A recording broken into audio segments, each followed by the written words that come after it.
Hello, നമുക്കിന്ന് കുട്ടികൾക്കൊക്കെ ഇഷ്ടപ്പെട്ട ഒരു വൈറ്റ് സോസ് പാസ്ത ഉണ്ടാക്കാം. അപ്പോൾ ഈ സ്പൈറൽ ഷേപ്പിലെ പാസ്തയാണ് ആദ്യം കുറച്ച് വെള്ളത്തിൽ 1 സ്പൂൺ ഓയിലും ഉപ്പും ഇട്ട് വേവിച്ച് മാറ്റി വെച്ചിരിക്കുന്നത്. അപ്പോൾ കുറച്ച് ക്യാരറ്റും സവോളയും ഗാർലിക്കൊക്കെ ഞാൻ ചോപ്പ് ചെയ്തെടുത്തിട്ടുണ്ട്. ഇത് നമ്മൾ 1 സ്പൂൺ ബട്ടറിൽ 2 സ്പൂൺ മൈദ സോട്ട് ചെയ്ത് പാലൊഴിച്ച് തിളപ്പിച്ച് മാറ്റി വെച്ചിരിക്കുവാണ്.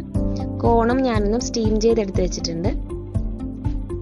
അപ്പോൾ ആദ്യം നമുക്ക് ബട്ടറിലോട്ട് 1 സ്പൂൺ ഗാർലിക് ഇട്ട് അതിൻ്റെ റോ സ്മെല്ലൊക്കെ ഒന്ന് മാറുന്നത് വരെ സോട്ട് ചെയ്യാം. കൂടെ നമ്മുടെ സവോളയും ക്യാരറ്റുമാണ് നമ്മൾ ഇടുന്നത്.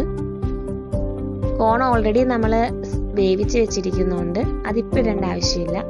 ക്യാരറ്റ് ഒന്ന് വെന്തതിന് ശേഷം നമുക്ക് ഇതിൻ്റെ കൂടെ ആഡ് ചെയ്യാം.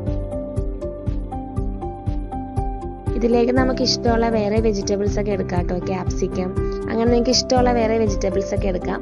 അപ്പോൾ എൻ്റെ കയ്യിൽ ഇന്ന് ഇതൊക്കെയാണ് ഉണ്ടായിരുന്നത്. അപ്പോൾ ലാസ്റ്റായിട്ട് നമുക്ക് അതിൻ്റെ മുകളിലോട്ട് കുറച്ച് പെപ്പറും കൂടി ആഡ് ചെയ്യാം. അപ്പോൾ നമ്മുടെ വെജിറ്റബിൾസ് ഇവിടെ സെറ്റ് ആയിട്ടുണ്ട്. അപ്പോൾ നമ്മൾ ഓൾറെഡി മാറ്റി വെച്ച പാലിലോട്ട് നമ്മുടെ വേവിച്ച് വെച്ച പാസ്തയും കൂടെ വെജിറ്റബിൾസും കൂടി ഇടുന്നുണ്ട്.